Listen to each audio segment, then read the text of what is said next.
is good? Okay. Thank you very much for that lovely introduction. Yes, I am indeed from Springfield, Virginia. Haven't lived there for a while, and I think Christoph explained very nicely why that's the case. Today, I would like to talk to you about the role of ideational change in sustainability transitions. I know that's kind of a mouthful, so I'm going to try to break it down for you. But before I get into that, I want to get into why I'm here working on ideas. As Christoph mentioned, I did my dissertation on urban sustainability governance, another mouthful, basically looking at how political actors can make cities more sustainable. And what I found in looking at 6 cities in the US and Germany was a little disappointing. It was basically that politicians, in developing sustainability plans, in using sustainability indicators, they used these tools basically to do the same thing they wanted to do anyway. They didn't use it to incorporate sustainability principles into policymaking. Sustainability principles like an acknowledgement of ecological limits, long-term considerations, caring about the environment, and being reflexive about the types of tools that we need.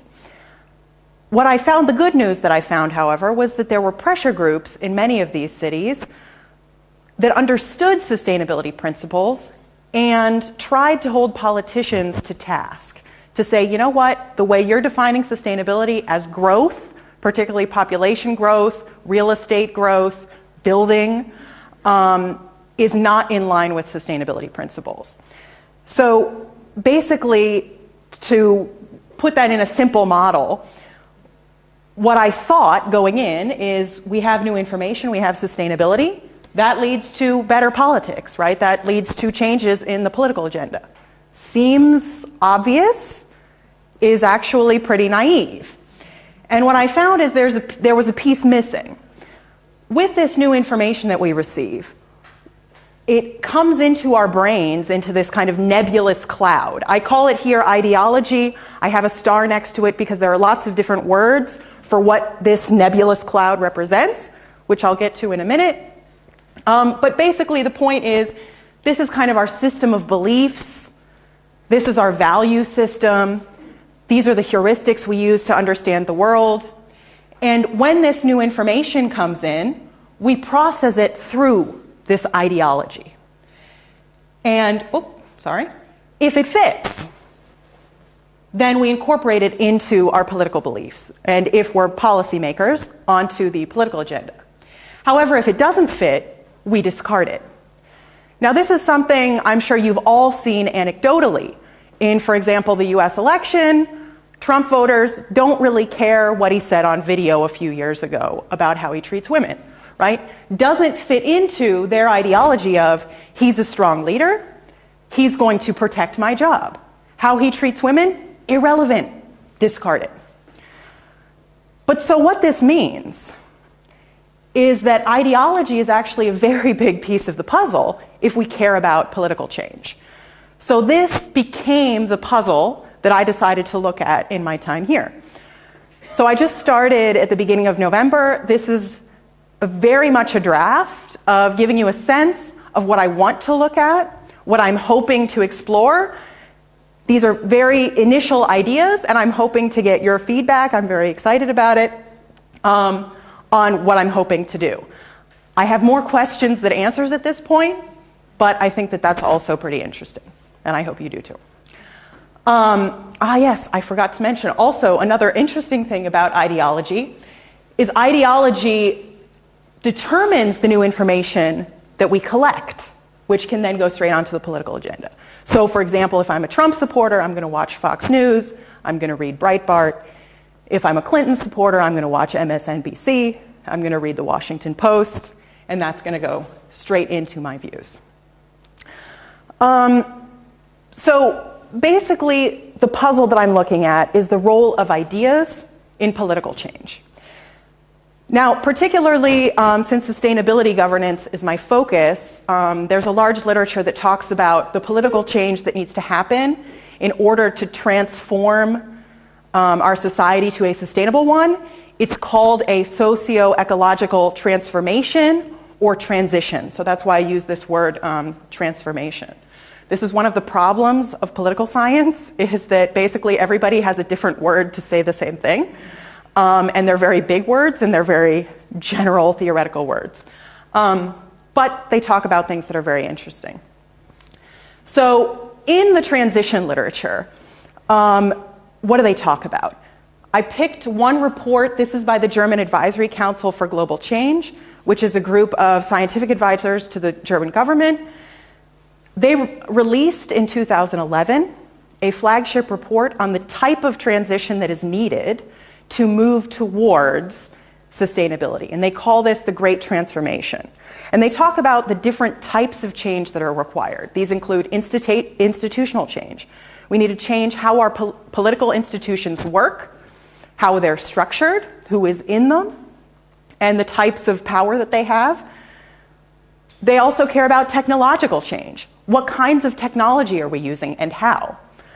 But in addition to these types of change, what's also important is what they call values change. This means what we believe in, what we want to happen. And specifically, they argue that values change needs to move in a direction that envisions the good life as linked to notions of equity and promoting low-carbon lifestyles. And the way that they see values change as coming about is through change agents. And these change agents, they say, plausibly call attention to the limits of the established social concept, right, the dominant ideology, and they have appealing guiding principles at their disposal, narratives, which serve as guidelines for social change. So they're talking about change agents using ideas to promote change. But this raises two questions. The first, I mentioned kind of at the beginning, which is, what is this nebulous thing? I call it ideology, but there are a lot of other terms going around. For example, in the report that I just mentioned, they don't use ideology at all. They talk about values. So what's the difference between ideology and values? And how does that, depending on how we understand this nebulous thing, how does that affect the types of change we're talking about? Which is then the second question. What mechanisms influence and lead to ideational change, to change of this nebulous thing? And that's what I want to focus on in my research here. So let me first give you the state of where I'm at of answering these two questions. And this is staying on the theoretical level at first to just get you a sense of the concepts that I've been working with. So first, a couple of ways that I've found to define this nebulous thing. The first is an idea. Particularly in the policy literature, ideas are a very popular way to talk about this thing. And one definition is it's a web of related elements of meaning. An idea can be a value. It can be an opinion. It can be an interpretation of fact. So an idea is a very powerful thing. It's also a very general thing. Just about anything can be an idea. There's not really a hierarchy. There's not really a structure. It doesn't talk about the relationships between different ideas. So moving forward with idea as the central concept here doesn't get you that far. So then I went to cognitive structures. Cognitive structures are interesting because they link ideas together. These are patterns and structures that are created between ideas to order them and build relationships. Cognitive structures are very popular in psychology and neurology. One of the drawbacks of a cognitive structure is that it doesn't really talk about the normative nature of ideas. Cognitive structures really focus on the nuts and bolts of how your ideas are formed together without talking about what you want the world to look like, what your beliefs are, and this sort of ethical dimension. So this brought me down to ideology, which is the term that I prefer to use. An ideology is a subset of ideas structured to build a coherent worldview to interpret the world and how to deal with it. What's important here, particularly in contrast to a cognitive structure, is this normative core. That an ideology implicitly has a notion of how we want the world to be, and then within this worldview gives us ideas of how to get there. Values is a final concept that I saw quite a bit, and this is a collection of normative beliefs, but usually without hierarchy. So I can have a value of freedom, and I can have a value of diversity. And then the question is, okay, but how do these work together? In addition, in particularly sociological literature, there are also terms like frames and narratives and discourse. And I just want to explain briefly why I'm not using them in case there are any other social scientists in the room who are thinking, what about framing? It's all about framing, or it's all about discourse. So framing really focuses on how I use, in talking to people with different ideologies, with different belief systems, how I use different terminology and different narratives to trigger different ideologies. So one of the keys in a frame or a narrative is this notion of communication between people. And implicit within a frame is I have an ideology, you have an ideology, and I use particular words to show that our ideologies can fit into each other, can work together. Which is interesting, but this kind of interpersonal relationship, the communication aspect, is not so helpful when looking at ideologies within individuals. Discourse is a similar thing. Particularly writers like Foucault talk about discourse as a society-wide frame. This is an ideology, if you will, that all of us in this room would adhere to without even having thought about it.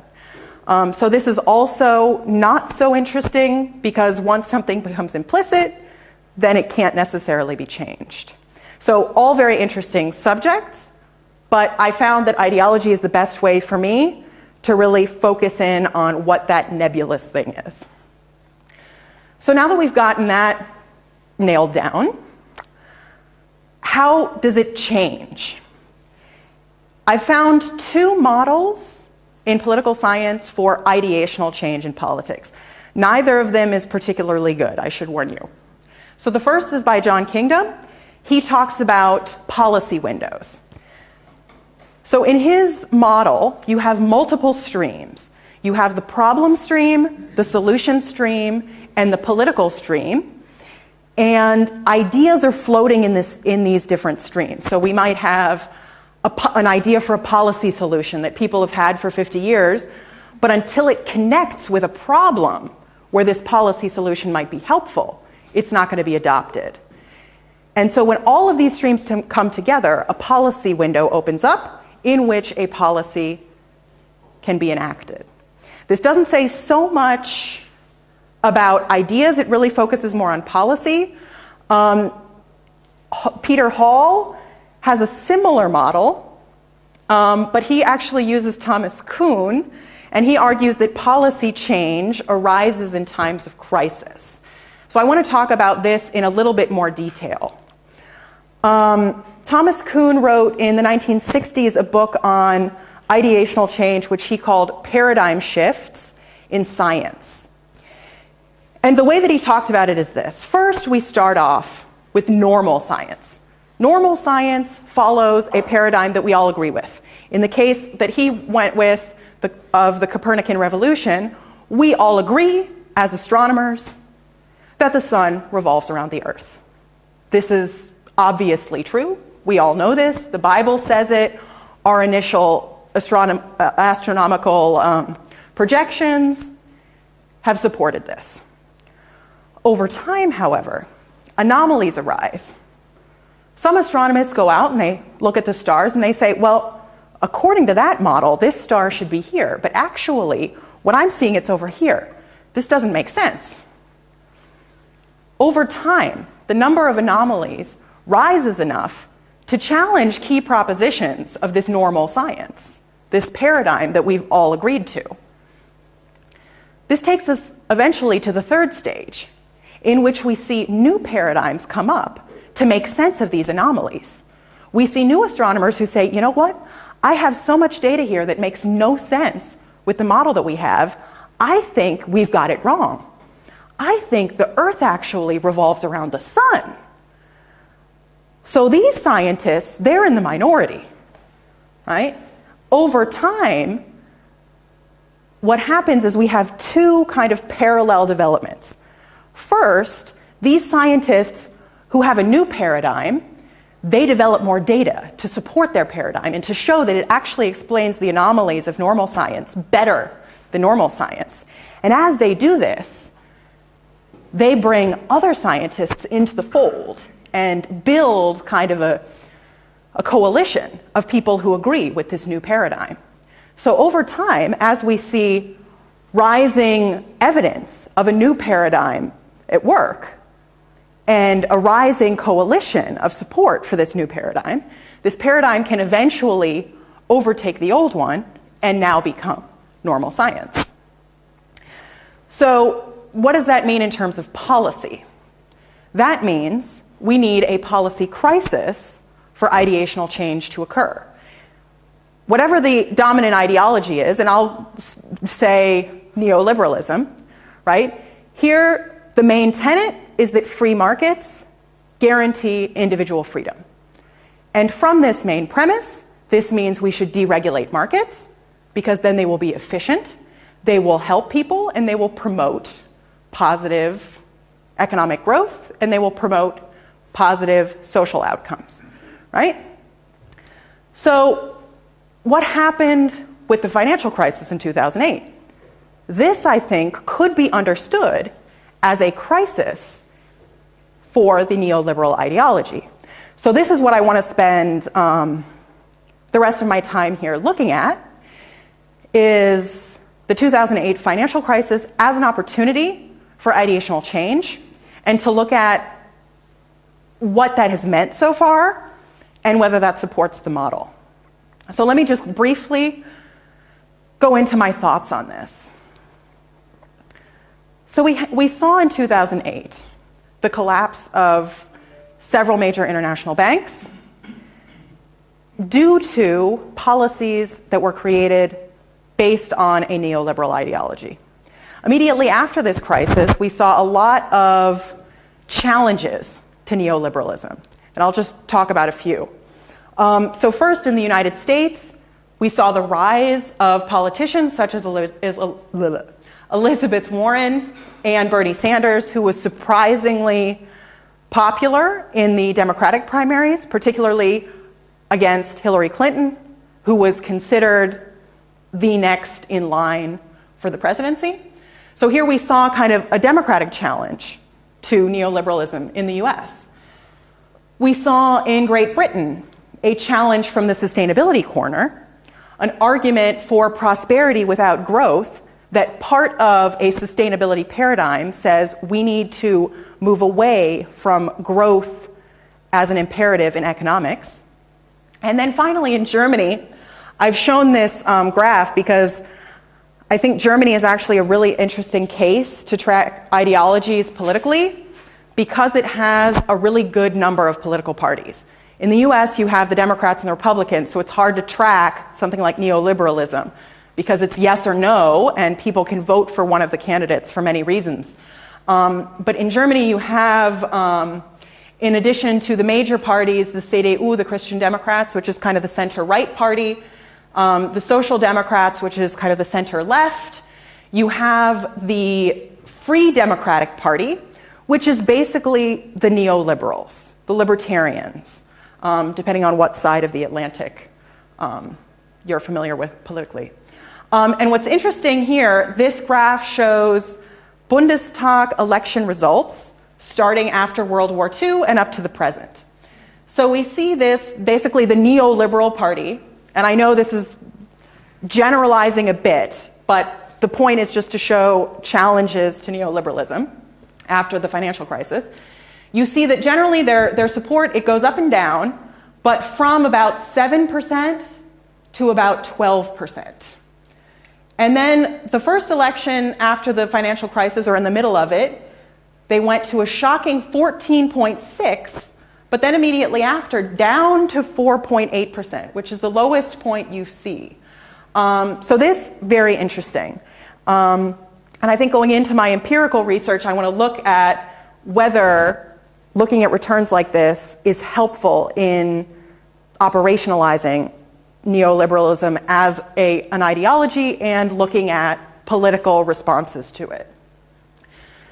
Okay, so now I hope that I've convinced you that neoliberalism, it looks like this is an ideology. It looks like the financial crisis has shown that in these three countries, people are not sure if they like it anymore, right? They're challenging it a bit. It's no longer normal science, right?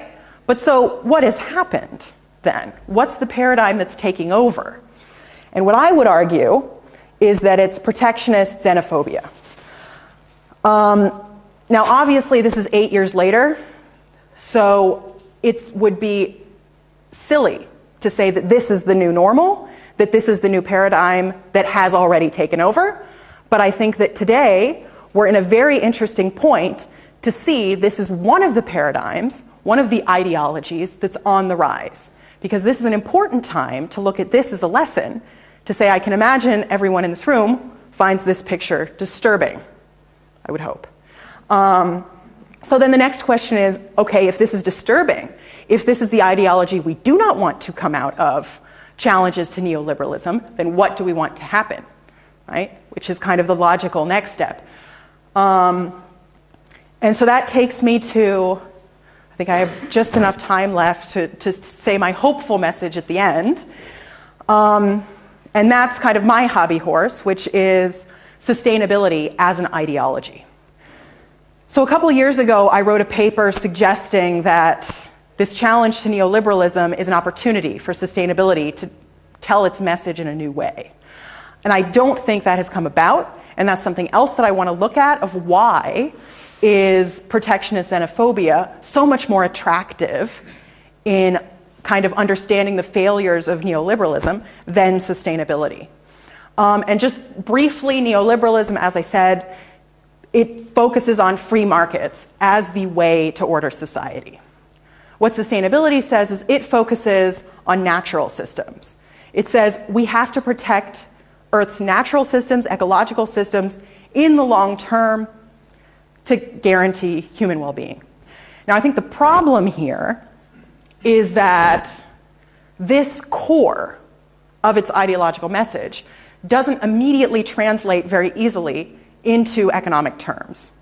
So there's a second step that I think sustainability advocates haven't made very well, which is what does this mean for things like financial markets? There are some, I mentioned at the beginning, Tim Jackson's report, Prosperity Without Growth, the degrowth movement in Europe, they're trying to link sustainability language with kind of a response to neoliberalism, but these are very few people. And I would argue, and I think I will close with that this is an activity that if we care about sustainability, particularly as a political issue, we need to work at selling it in a way that is more resonant with the political problems of today. Thank you very much.